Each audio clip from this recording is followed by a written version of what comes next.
name is Jesse Stedman. I'm the town planner here in Stow. I'm going to be going over the presentation tonight, the first part with Valerie Ortiz, our assistant planner as well.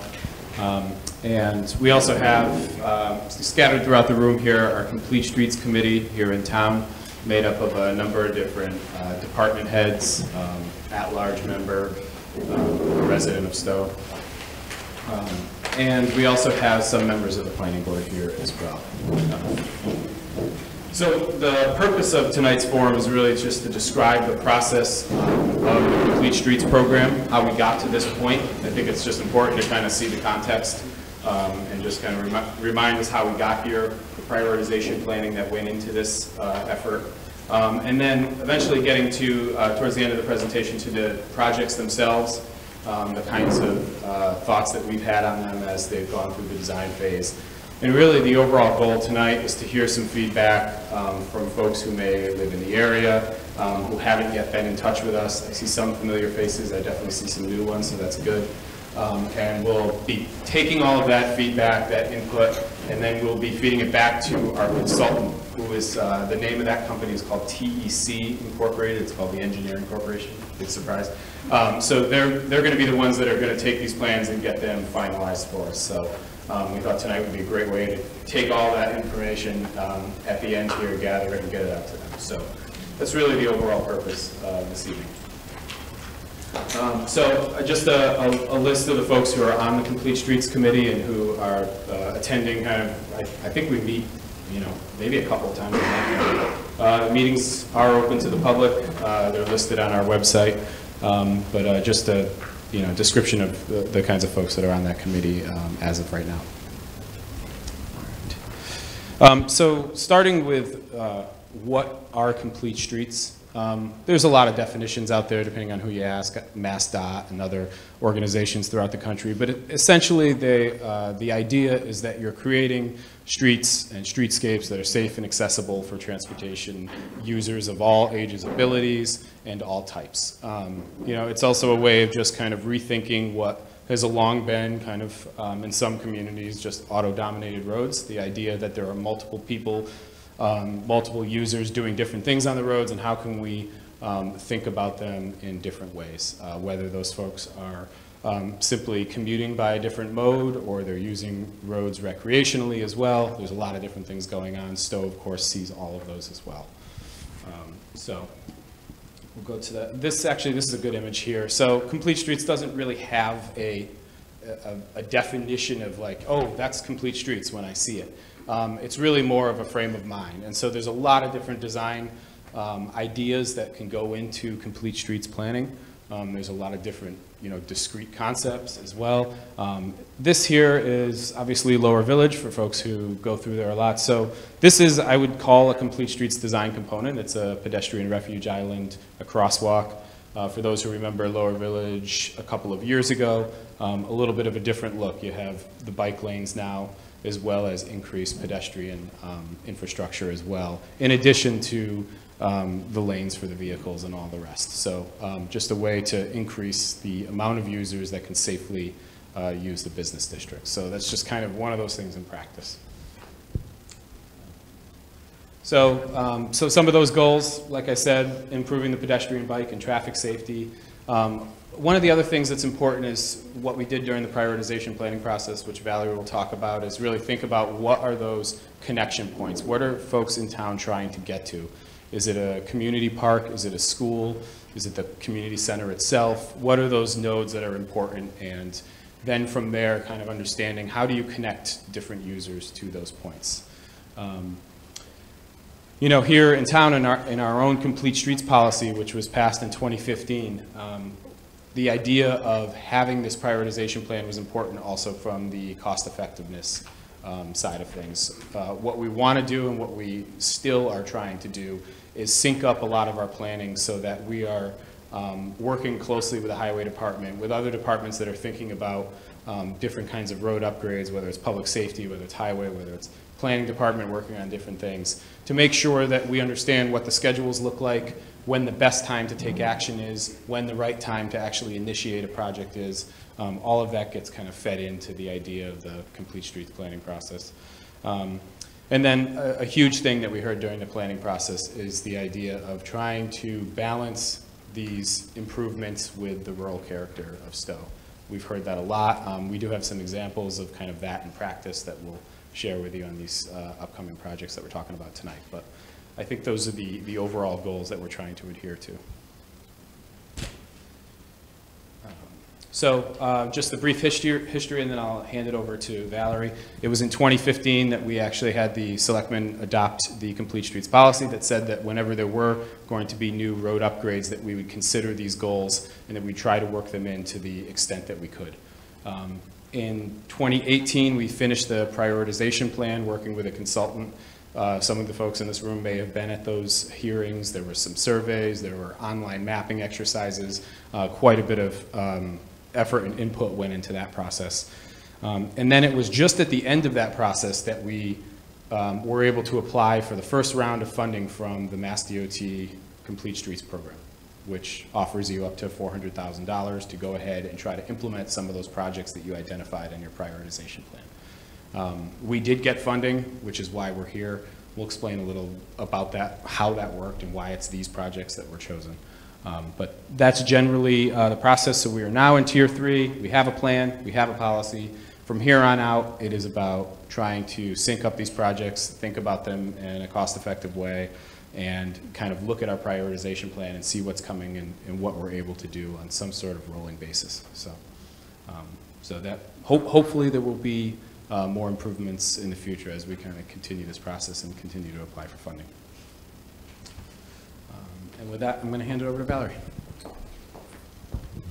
All right, so I'll just briefly go through how we developed that prioritization plan. So we were working with transportation planning consultants who helped us look at all sorts of data that we have and what we think about our streets. So they were looking at data related to vehicle speeds, traffic accidents, problem intersections, also just the dimensions of the roads in town. They're also, as Jesse mentioned, looking at what the key destinations are in town. So where do people drive? Where do they walk to? What points are people bicycling to and from? So they were able to look at that hard data, and then while they were going through that process, we also went through a pretty robust community outreach as well. So this map that you're seeing is from an online tool that we use, so we could gather resident comments on the streets. So people are able to drop a pin down on locations where they are seeing issues related to pedestrian, bicycle, or traffic calming issues. So you can see that we have kind of a variety of responses from across town, just so we were able to see what kinds of concerns that folks had. So we were combining the comments that we got back from the residents along with the data that the consultants were looking at, and then the expertise of the folks that were on our committee. So we had over 100 people that responded to this online wiki map, which gave us about 830 different comments. So here is kind of a chart of the types, the categories of comments that we heard back from people most frequently. So the top concerns were high vehicle speeds, high vehicle volumes, missing or obstructed sidewalks, as well as dangerous pedestrian crossings. So again, here's just another example of how we're able to look at that data and the kinds of things that the consultants were having us kind of key into here. So this again is the top two concerns, the high vehicle speeds and the high vehicle volumes. So you're seeing a bit of a spread across town. Of course, Great Road is an issue and a lot going on down there in Gleasondale Village. So again, so from this, the data, the comments, the knowledge of our committee, we're able to put together a prioritization plan that has 97 different projects on that. So those are traffic calming projects, looking at signage or lane striping, bicycle projects, so putting in infrastructure such as bike lanes, or maybe widening shoulders or putting in sharrows on your roads, and then also pedestrian projects, so adding in walkways, upgrading crossings, or putting in ADA accessible curb ramps to get to those walkways. So our prioritization plan was accepted by the state in April of 2018, and right after that we applied for the construction funding that we were eligible for. Jesse mentioned that there's $400,000 that each town is eligible for, but those projects need to be shovel-ready. So we looked at this plan of 97 different projects and kind of came up with the best proposal that we could to the state. So which projects were, again, shovel-ready, which required minimal design and engineering work, as well as, you know, how do we maximize the potential here, so make sure that we get the biggest impact across town. So we applied for that funding in May of 2018, and again, we received the construction funding in that July. And so Jesse's going to review the 2 projects that we were funded for.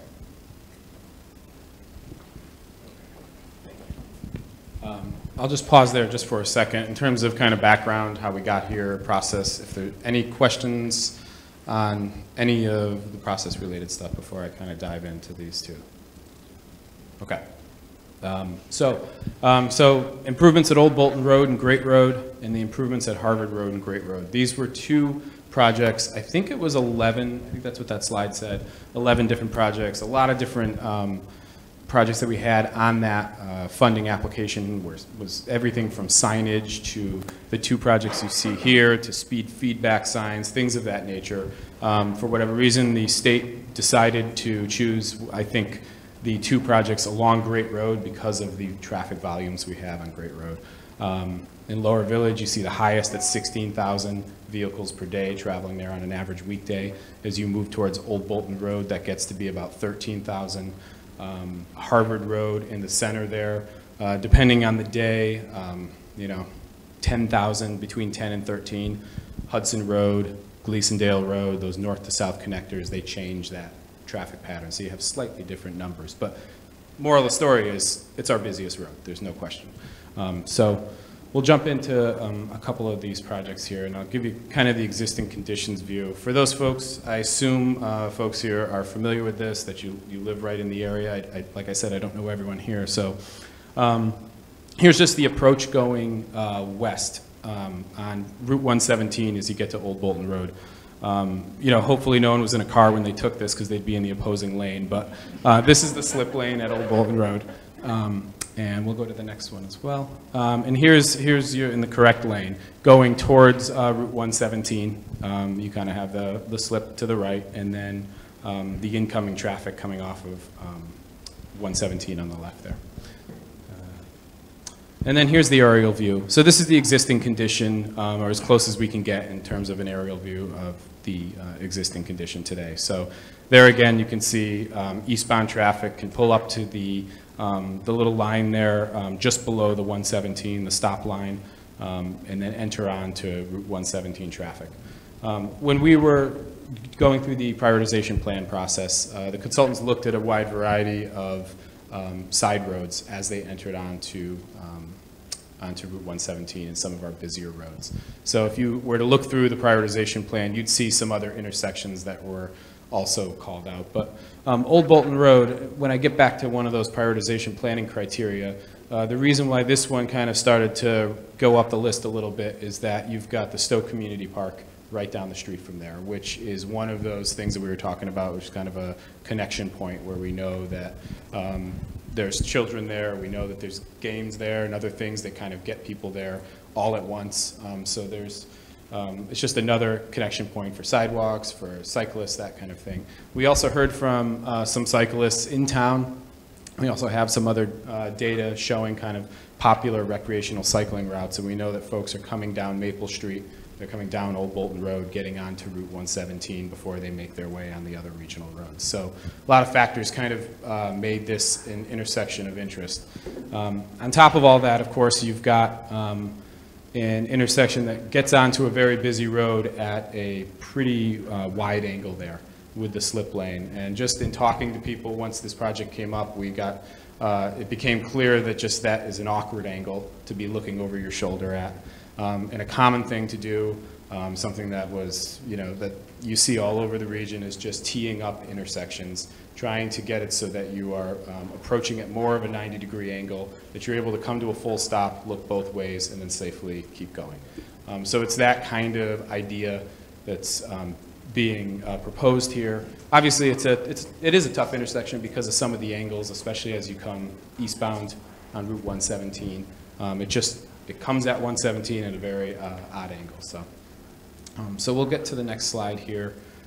So here is a little bit of a rendering of what is proposed. So the slip lane that I was just describing, that was headed kind of, if you wanted to go eastbound on 117, that is proposed to be loamed and seeded with a bike lane instead of the actual vehicle lane. So for those cyclists who'd be coming down Old Bolton Road, they could continue on without having traffic right next to them, without having people merging onto 117.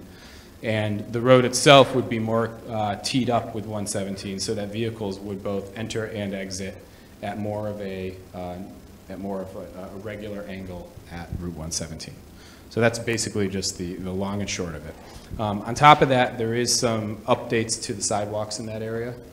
We talked with like the owners of Applefield Farm and a couple other folks who live nearby, and there was some discussion about the sidewalk coming out of basically the next biggest kind of concentrated area is the Villages at Stow housing development, that neighborhood there. And as you walk up the street there, you've got a pretty good sidewalk, and then you come to some pretty big curb cuts at Applefield Farm. So there was some discussion about how can we kind of improve that so that it's not a lot of gravel and rocks getting spit into the road. And in discussion with the owners there, the idea was just to put a little paved apron about the width of the sidewalk across that access. So you really have more of what looks and feels like a sidewalk going from down towards Hudson Road all the way through. It's currently about a 4-foot sidewalk. The Americans with Disabilities Act, those guidelines call for a 5-foot sidewalk. Rather than rip the old one out, right now the proposal is to add a little bit extra width on, so keep the one in place, save the money there, and then put a top coat on top of that. So there's just trying to kind of work in a little bit of common sense here in terms of keeping what we have and yet still being able to improve that intersection. So the actual, let's go to the next slide and I can get into that. So some of the things that we want to see still on this plan as we go back to our consultants is a little more of the detail on the drainage.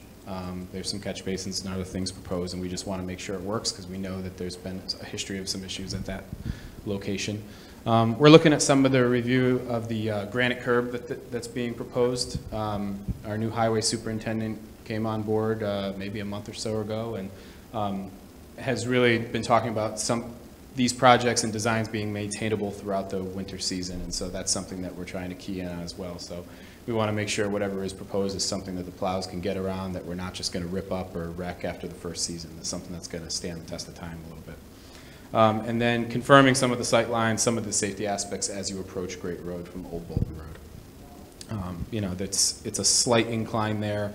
It's just a matter of confirming with the consultants that we've got everything in place to move forward here. So that's some of what we're thinking about with this project. What I'm going to do is just kind of segue right into Harvard Road, and then I'll just come back to these during Q&A and we can talk about them more in depth. But I just don't want to not be able to get to Harvard Road. So we'll definitely come back to this. The Harvard Road project is a little simpler. It doesn't really involve working with the intersection in any real physical way, changing approaches or anything like that. The project at Harvard Road and Route 117 is to install 2 pedestrian, it's a mouthful, they're called pedestrian actuated warning devices. All they really are is a pedestrian sign that has a couple of flashing lights that you can go up to, you can press the button, and you get a solid flashing light and a symbol to alert drivers that somebody is trying to cross the road. So why is it here at Harvard Road and Route 117? This is the spot in town where all of the sidewalks from west to east along 117 actually cross. There's a couple other crosswalks in town, but none that carry or potentially carry that amount of pedestrian activity. And we know just through some of the stuff that we've looked at, through talking with our old highway superintendent, some of our own anecdotal evidence, there have been You know, there have been people who use this at low light periods, especially in the months we're in right now, where it's still, you know, prime commuting time, people are still out and about, and it's pitch dark. So this is one of the things that, one of the reasons why I think that the state funded this project here, because it's on such a main road and it carries the east to west connection. So let's get to the next slide here, and here's just a couple of images of the shape it's in now. There is some warning devices there for you know, ADA accessibility and that kind of thing. You can see the pavement's not in great shape, but let's see here. The next slide, please. Okay. So here's the overhead view. Basically, the two units that would be placed, they're basically freestanding. They're typically solar powered, so they have a small solar panel at the top. At this location, there would be one on each side of the road. So you have a ramp on each side of the road, a push button signal on each side, and they'd be installed generally in the location, I think it's just to the west of where the crosswalk is now. So the crosswalk would be just slightly reformed there. The sidewalk is going to generally be in the same location. Valerie, if I can get to the next slide, I think we have an image of that. Yeah, so not much really changes here. The sidewalk can be improved here, but it's going to be in the same location. And we've talked about just a kind of a small stone dust extension that would lead off to Harvard Road. There's currently no sidewalk for those who know Harvard Road, but we wanted to be able to kind of just, you know, have, you know, just a basic extension to get folks around the bend and off to where they may be going. But so it's a fairly confined project, fairly simple from a design standpoint, but nonetheless, we're hoping it has a big impact in helping people get across there, feeling safer, making sure that vehicles know when somebody is waiting. One thing that does tend to happen that we know just from talking with folks who have lived in the area, talking with some public safety, is that sometimes somebody can be standing there for a while and somebody will finally notice them, and that's when they'll hit the brakes. And so, you know, this is just a way for not only that first person to see them, but people behind them to also know that there's activity at the intersection. So, I think the only thing, here's an image of the actual unit itself. You've probably seen these. The closest ones I think we have around are just over the line in Maynard, where the Assabet River Rail Trail crosses, Route 117. I think they're the exact same. So that's what the unit looks like. And like I said, the one thing that we're really still looking at on this project, at least internally, is just making sure that we have a decent transition out of the existing sidewalk up to Harvard Road in a way that just makes sense and that's low impact.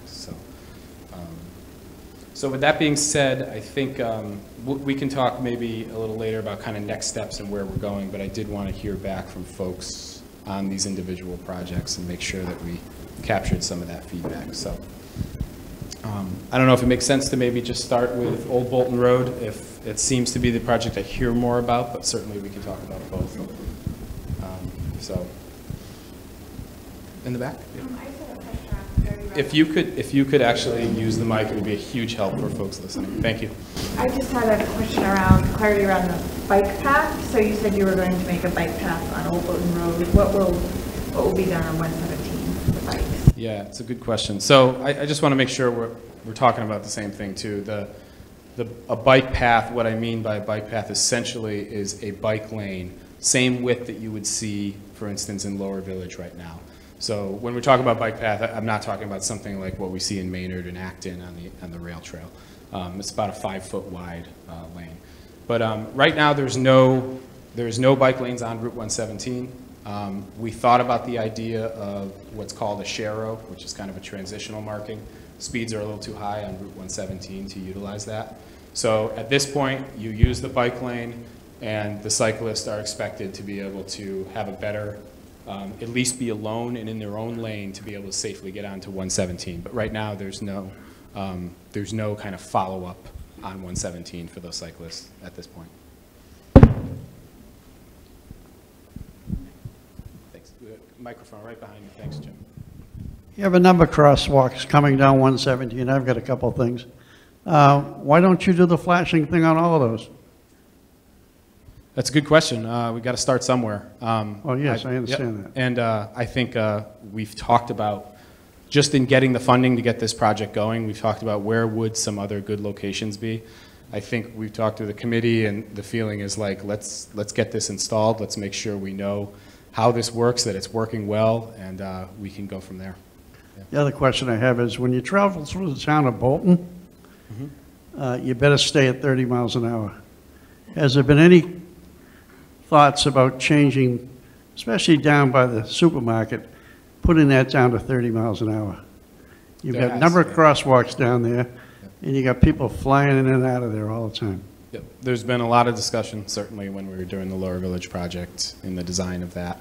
There is a process that you follow to do that. It hasn't been initiated at this point, but one of the things we were waiting for was that project to finish and to see how it actually affected traffic and traffic speeds. And so we're finally at that point, starting to be able to kind of understand how people are now using that area. So I expect it'll be a continued conversation, but there's nothing that's been initiated to change it yet.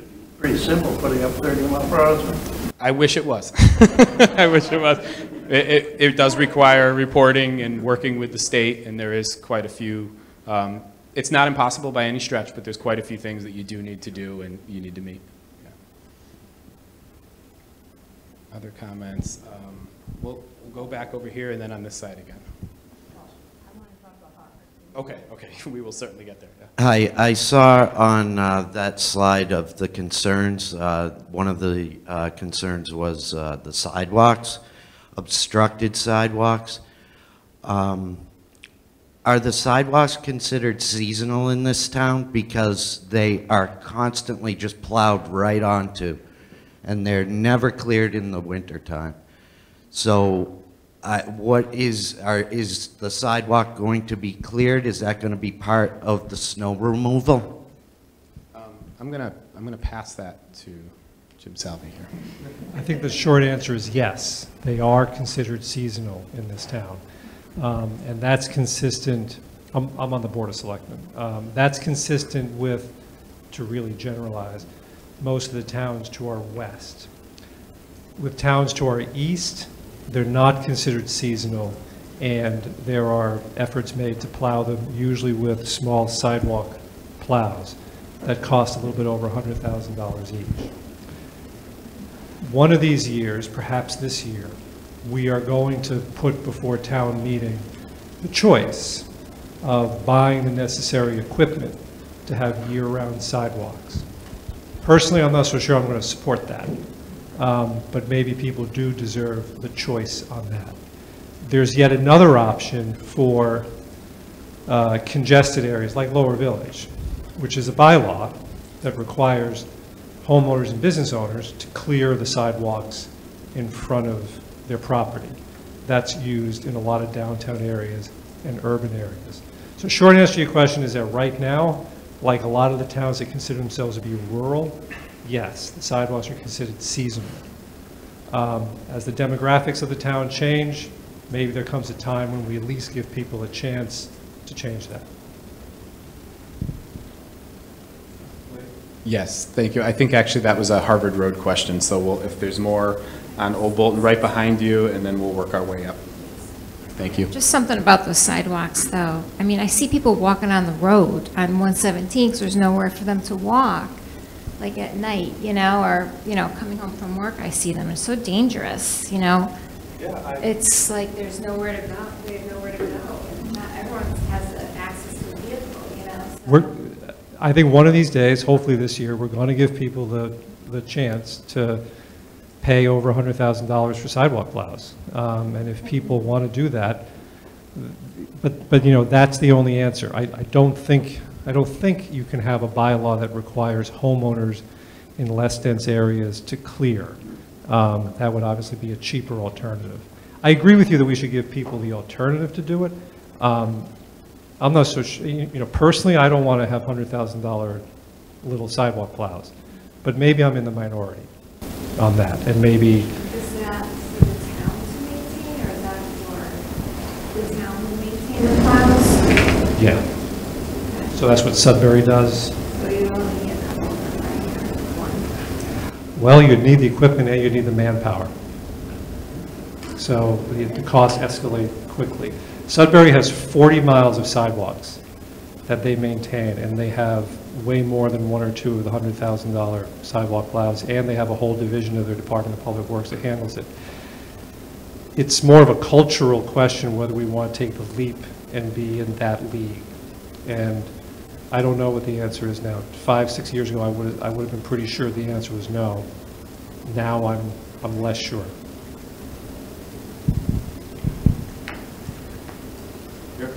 Actually, yeah, you're closer, and then I'm Kathleen up next. Thank you. Having lived on 117 for 40-plus years, the increase in foot traffic it's just increased immeasurably. I mean, kids, especially kids. Our kids were never allowed to walk on 117, but kids today, they're not staying on the byway. They're on 117. They're not always on the right side of the road either. So you've got all kinds of things going on. Are you saying when Thank you. there's snow or even good? Both, all year round. Do you live west of Hudson Road, or do you live on east, more towards the town center? And No, we're up by Harvard Road. You're- We're okay. almost above Harvard. got it. Great. Just curious. Thank you. And then up here in the front, right here. Yeah. Kathleen? Yeah, We'll switch. I'll use the stand, Okay. if that's okay. Oh, okay. Sure. Yeah. That's perfect. So, I'm Kathleen Pavlicek, I live on 102 Bolton Road, and don't be afraid about this piece of paper, I'm not going to do all this. I learned during my conversations with the planning department and the Complete Streets group that there is no requirement for public hearing for this kind of project. So that explains why there wasn't a lot of opportunity for input earlier in the design process. So I want to thank the Complete Streets group for having this public forum to allow public feedback.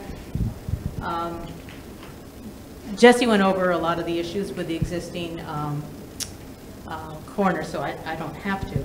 What this sketch does not show is the cross street, Highwaybrook Road, which is about 1/10 of a mile down the road. It connects Old Bolton Road and Great Road. At Great Road and Highwaybrook Road, there's a 90-degree intersection, and the road is level, and there are good sight lines, and there's a street light. Anyone familiar with this neighborhood uses Highwaybrook Road to get from Old Bolton Road to 117 and back. And during miserable weather, some of us even use Highwaybrook Road to go to 117 East to avoid this corner altogether. I'm already been on record that I think Complete Streets fundings could have been used in other places, but now I understand the project was picked by the state, not by us. And I've already given the planning department and the Complete Streets Committee my ideas in detail while I think the project is unnecessary. But if the project is going to go forward, there's a couple of details that I think should be looked at. First of all, the project is going to remove the existing traffic island, and I don't think my pointer is going to work on this screen. So anyway, the existing traffic island is going to be removed, and I think that's a mistake. There are going to be some changes to the right turn from Great Road eastbound into Old Bolton Road, but it's still going to be a hairpin turn that slopes down. Only drivers unfamiliar with the neighborhood attempt to take this corner, and these drivers have no idea what they're getting into until they're into the turn. There's no dangerous corner sign at 117. The current traffic island is the only visual clue for drivers about the severity of this turn, and frankly, it's not enough. Whatever changes are made or not made at this corner, we should do everything we can to discourage drivers from making the right-hand turn. A 2 Old Bolton Road sign can be posted on 117 at Highwaybrook Road, and a dangerous corner or hairpin curve sign can be posted at this intersection. I would even go as far as to suggest that we ban the right-hand turn altogether. Currently, the cars on Great Road westbound turning into Old Bolton Road pass through the intersection at a diagonal, and it's almost a straight line. The traffic island ensures that they keep to the right, and there's a row of reflector posts on the left edge of the road to aid navigation after dark. In the new design, cars will have to now enter this Old Bolton Road by making a 90-degree left-hand turn and then correcting to the right immediately. This means they're going to have to enter the intersection more slowly, and they're going to need more time to cross Old Bolton Road, cross Great Road, across traffic. Without that traffic island, these drivers will tend to cut the angle through the intersection, and sooner or later, a car's exiting Old Bolton Road is going to get clipped. I have a couple comments on the bicycle slip lane. I think separating cars and bikes is a good idea. Having them go up the slope is a good idea. However, and I know the jury's still out about what the curbing is going to be there. If the curbing is contiguous all along that right-hand side of the bicycle lane until it reaches Great Road, cyclists aren't going to be able to stay along the shoulder while they try to merge into traffic on Great Road. I'm not a cyclist, so someone who is can comment whether that's a, whether this design is a plus or a minus. Also, the slip lane will be seasonal, just for the reasons we just talked about. Snow will be plowed over across the path. So in the spring, cyclists are going to have to wait till the snow melt before they can use it. And the slip lane will have more accumulation of leaves and debris. So all season bikers are going to go to the corner. And another detail, my final detail. I did not notice on the plans posted on the website any detour signs during construction phase. And during the construction phase, I think all traffic should be diverted to Old Highly Brook Road. So my 5 suggestions. 1, reconsider removing the traffic island. I can see that this means you'd have to use more land to the west. You may have to change Old Bolton Road some more. It might complicate snow removal, and it could blow your budget. Perhaps there's a different lane divider solution that could be used there. 2, prohibit or at least discourage the right-hand turn from Great Road onto Old Bolton Road. Put signs up as you need to. 3, encourage the use of Highly Brook Road for traffic from Old Bolton Road to 117. Post some signs. 4, reinstall the reflector posts on the west edge of Old Bolton Road.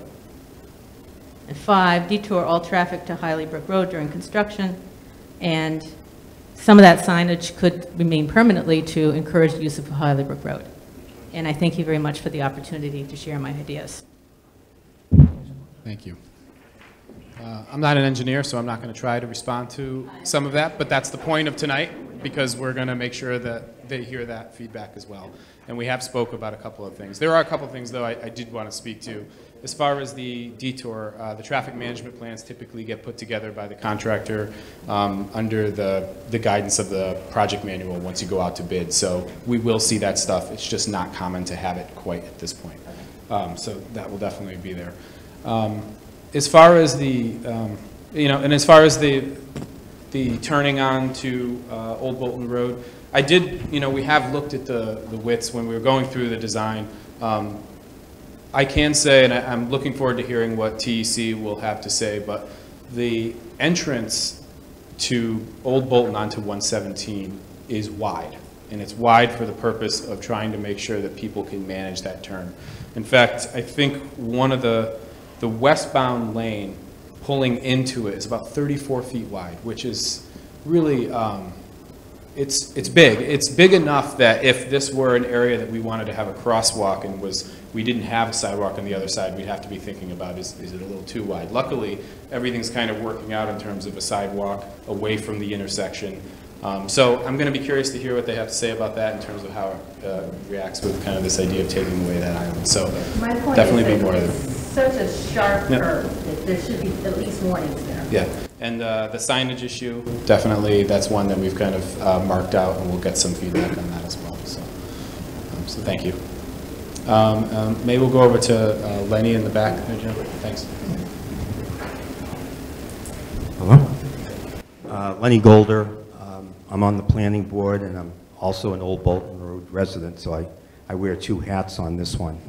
I do understand Kathy Pavlicek's concern about the island. I agree with that, and perhaps maybe in this design, the road could be narrower to allow, for the island, because I think that would be helpful for people coming from Great Road into Old Bolton Road.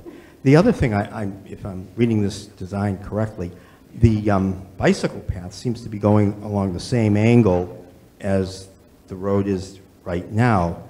I would suggest that the bicycle will go with that sharp turn as well, so that bicyclists also have a clear view of what's coming, from Old Bolton Road west.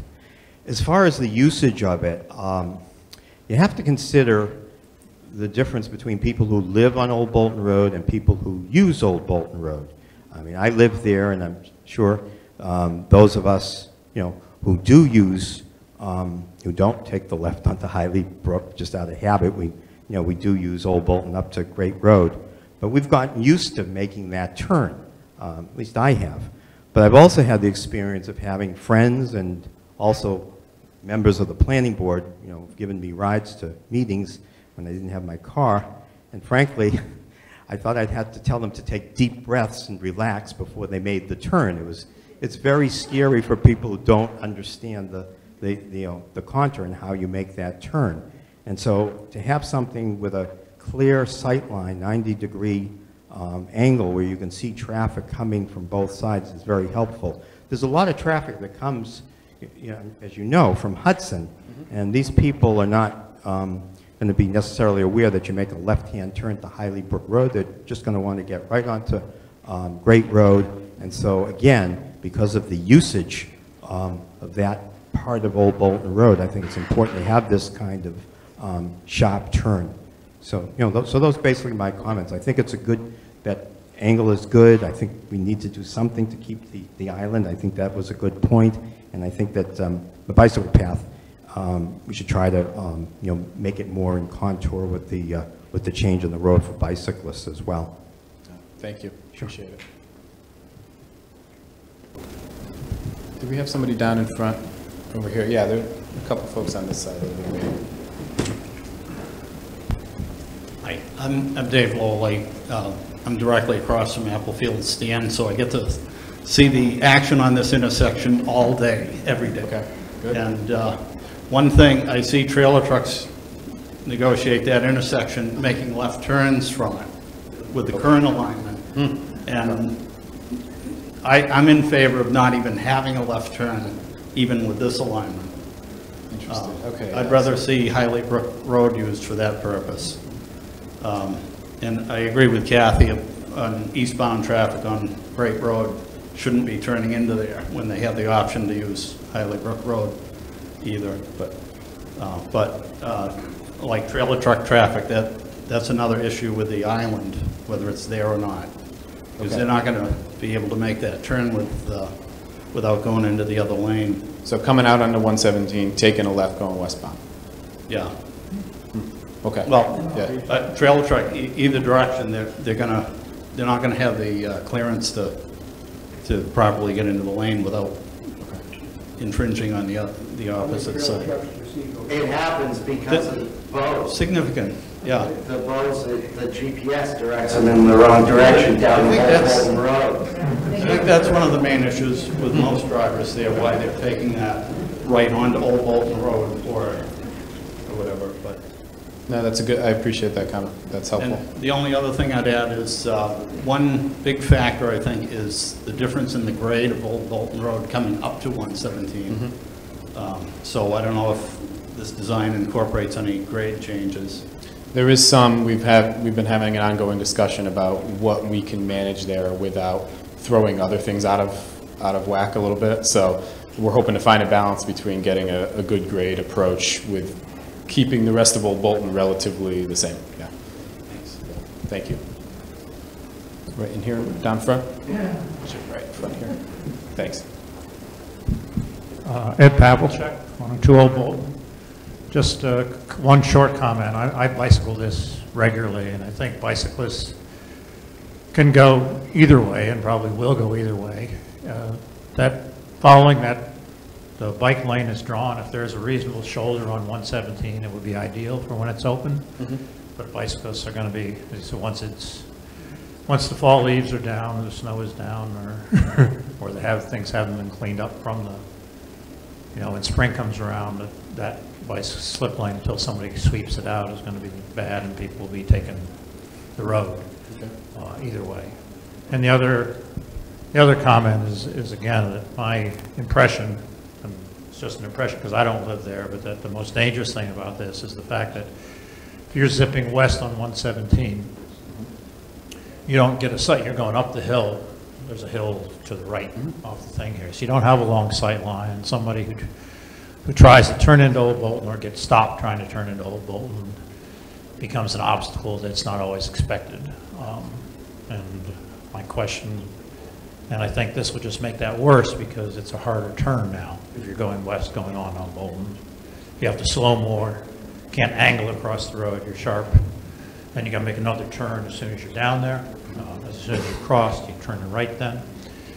So I'm worried about it from that point of view, and I was just going to ask whether any consideration was given, I know this is late in the game, to just blocking this off. If you blocked this off, made the stub of Old Bolton just an end, I think there's 2 houses on the left that would use it. You'd have room, presumably, to put that sidewalk down closer to the park, and you could move all the traffic onto Highway Road. Probably a late time to bring it up, but what anybody thought about it? I've heard it brought up before, but it wasn't considered as one of the design options early on, no. But I appreciate the comments that, before that as well, though. We'll take that into consideration for sure.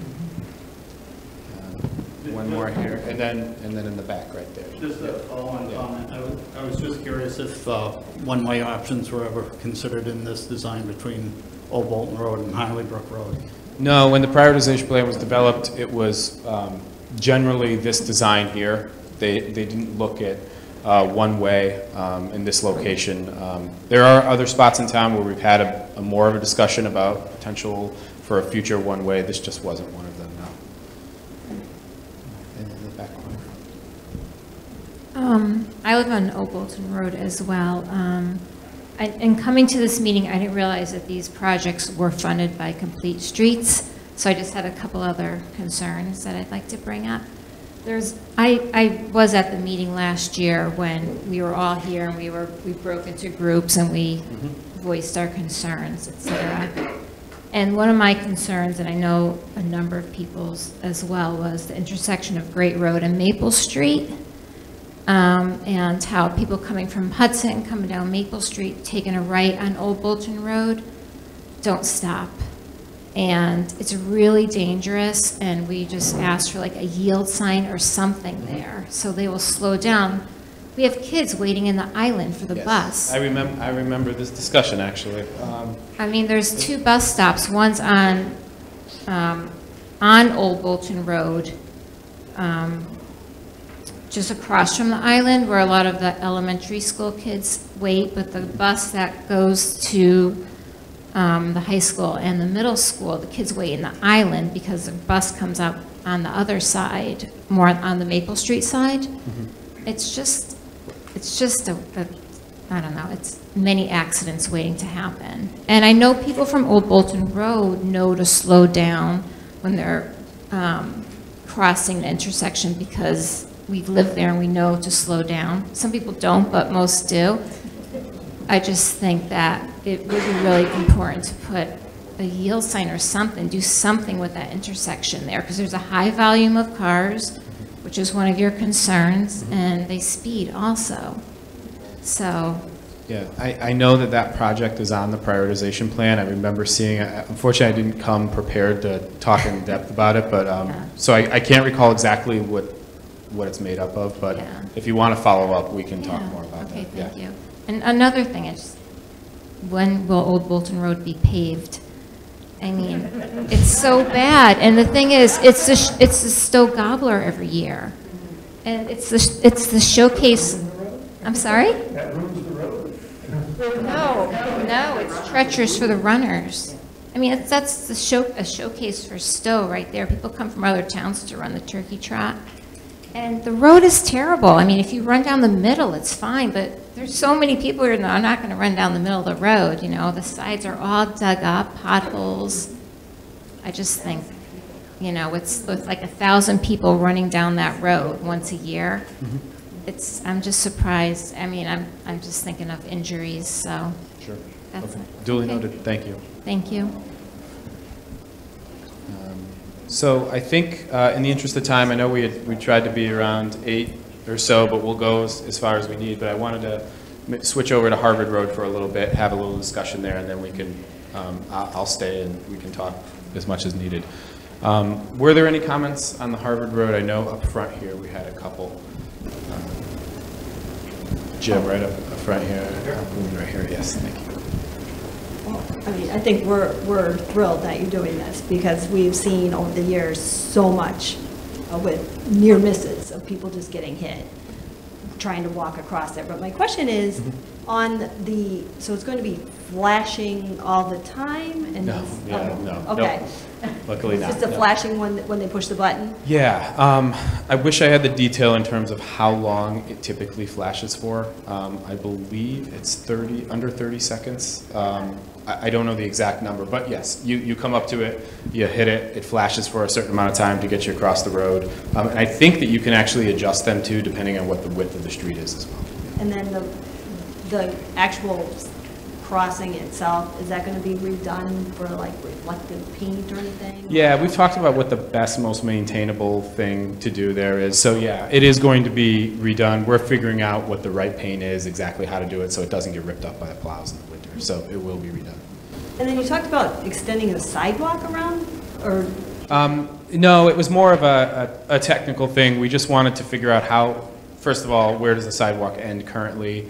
It's, you know, and just making sure that it ended in a way that was a smooth transition out to basically an area that doesn't have a sidewalk. So rather than stepping off of the sidewalk, how could we just figure out how to kind of slope it down?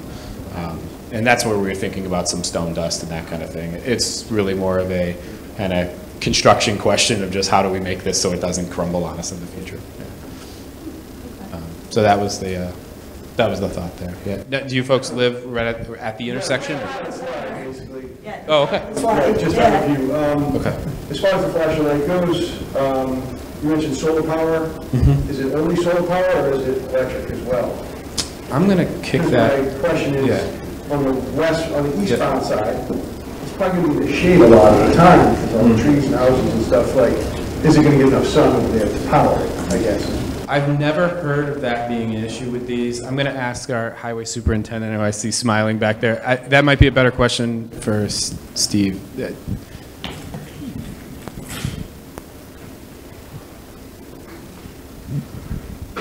Good evening. My name's Steve Nadeau. I'm your new highway superintendent. Yes, when this goes out to bid, whoever provides will have to show us that they've done calculations for the sun. It can be designed that if we have to drop a conduit across the road, which I've done in other municipalities, that we can still stay solar and not rely on the power company, but just have a larger solar panel on one side versus the other. So whoever gets the bid, that's one of the things in the spec that it's going to be. They're going to have to do all the calculations for the weakest sun day and make sure that the batteries can hold. So that's usually a requirement that the engineering firms are required to do. Thank you. And is there any curbing going to be installed on the Harvard Road side, on the westbound side of that, like sit to the left of the crosswalk, say, at the corner at all? I know that's kind of their driveway right there. Yeah. Let me see here again and remind myself. That might actually help with slowing cars down coming around that corner too. There's an actual curb there. So, proposed granite. I'm seeing the granite curb on back of sidewalk. So it is there is a length of granite curb along the curb rounding. It looks like, at least along the main stretch there as you approach the crosswalk. So I believe right now it's going to be granite. That's what they usually at least go for at first. And we've had a discussion about. To the left of the crosswalk or to the right of the crosswalk? To the left of the crosswalk, I think because I'm not seeing a separate symbol there, that they're probably carrying it the whole way through. That's one of the discussion points we still have is that, does that work for us and our plows on the roundings? So that's something we're still probably in the process of determining before we go out to bid. Right. Yeah. That's all. Okay.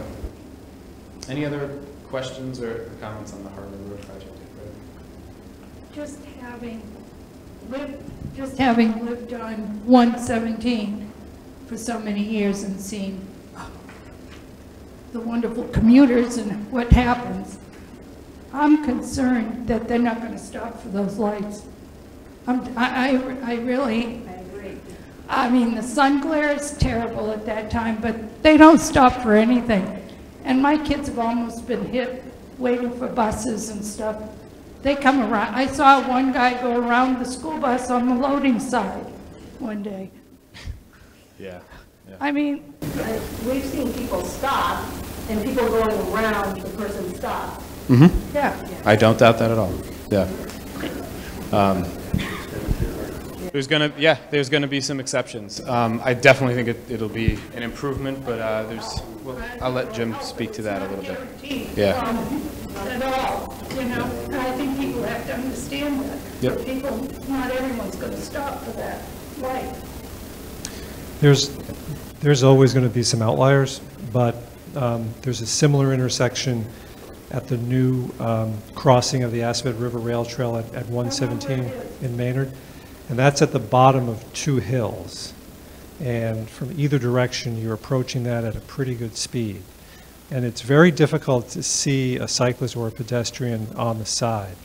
But those yellow lights do grab your attention. And I've gone through there both directions as a motorist and as a cyclist going on the trail. Now, I don't trust that people are going to stop until I actually see them stop. So you're right, there's always outliers, but it's better than the situation is now. I'm just concerned about the kids not waiting to see if somebody's going to stop. They're going to say, oh, there's a light, I can cross. And there's no safe way to cross 117. I think it's definitely going to help the situation, but you can't predict what's going to happen. No, but I've seen too much. I mean, I took care of a kid that died being hit right in front of their house. Well, I really do appreciate seeing some of the new folks that I hadn't met before and people that actually live really close to these projects, because this is exactly the kind of feedback we were looking for, that we can't always provide our consultants. We just don't have that firsthand knowledge, so this has been really helpful. Stow TV was recording this, so that's why I'm not scribbling notes right now. I'm going to go back to this, make sure that we get it right, and get that information to our consultant. But any other final questions, comments, or things that we can take away from here? If not, I'm going to just kind of talk about where we're going to go from here, and then we can follow up. Did you have a question in the back? Okay, yeah. So we will finalize the plans to what we call 100%. They're somewhere in that vicinity now, but we have opportunities to go back to our consultants. What happens at that stage is they develop what we call the bid package. So just kind of the wonky term for all the specs that our highway superintendent was just describing, exactly how they're going to pitch us the project. We're going to show them what we want. They're going to tell us how they're going to build it. And then what we'll do is during that process, we'll start to get into the actual process of figuring out what the construction schedule looks like, what the start date is going to be. And so right now what we're hoping for, we have an extension from the state to do these projects by the end of next September. So we are going to be in this next construction season. We were originally intending to do them this year. We would have had this meeting a year earlier. Of course, with Lower Village also under construction, we didn't want entirety of 117 to be under construction at once. So so we are going to do them. We're hopefully going to go out to bid this winter when you get the best prices. We'll start in the spring. There will certainly be, we'll try to use the same mailing list that we used, which hopefully worked to get some of you folks here tonight. We'll use our website as well. We'll use our Facebook page. Make sure folks know when how the project is finalized. We'll get those plans up on the website. And then, as we actually approach construction, we may use the the town sign as well that we can park on the side of the road just to remind people when things are going to start. And so that's generally how we're hoping to get things rolling here. Is it back-to-back or simultaneous?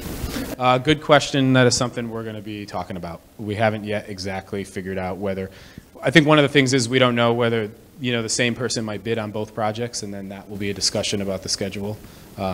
I'd like to talk with our highway superintendent, with our public safety folks, and we'll try to figure out what makes sense, as long as we can fit him in the schedule. Luckily, the Harvard Road project is really not all too involved, so I think that we could stagger them and it would make sense. Yeah. Yep, it's a good question. Any others? Yeah. I guess big picture, I was wondering for the next project, is there more funding from the state to apply to do so? Yeah, great question.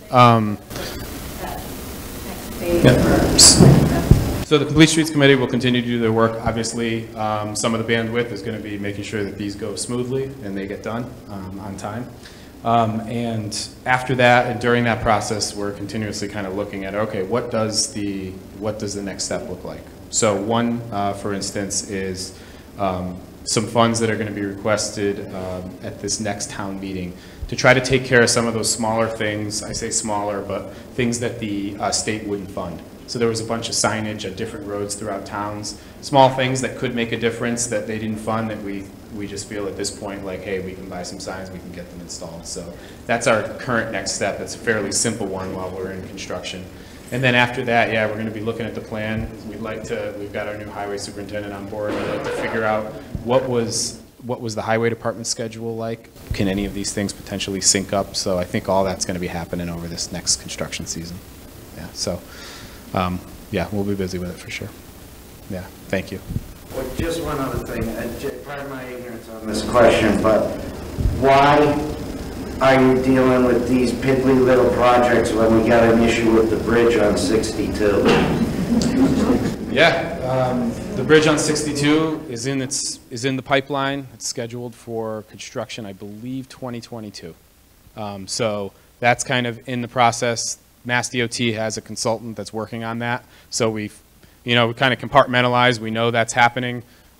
Getting some of these things up and running, getting our feet wet with the Complete Streets program, getting some projects done. It's kind of where we are hoping to be right now so that we can actually go off and maybe tackle some of the bigger issues. Lower Village was a huge thing. It's been on the priority for 12 years. And so having that finally finished after much work is a big one. So I think me personally, I welcome a couple of bite-sized projects here to tackle for this season, but I hear you. There's other priorities, and that's what the committee is continuously looking at. How can we make sure that we're staggering them in a way that the town can take them on too? So, good question. All right, well, I appreciate everybody coming out tonight. I know the Complete Streets Committee does as well.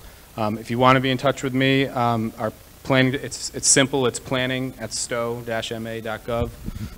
You can go on our website and easily find our contacts. I'm happy to talk further. And that's where we'll post everything that's kind of coming out on the other end of this after the consultants have seen the feedback. So thank you all. Appreciate it.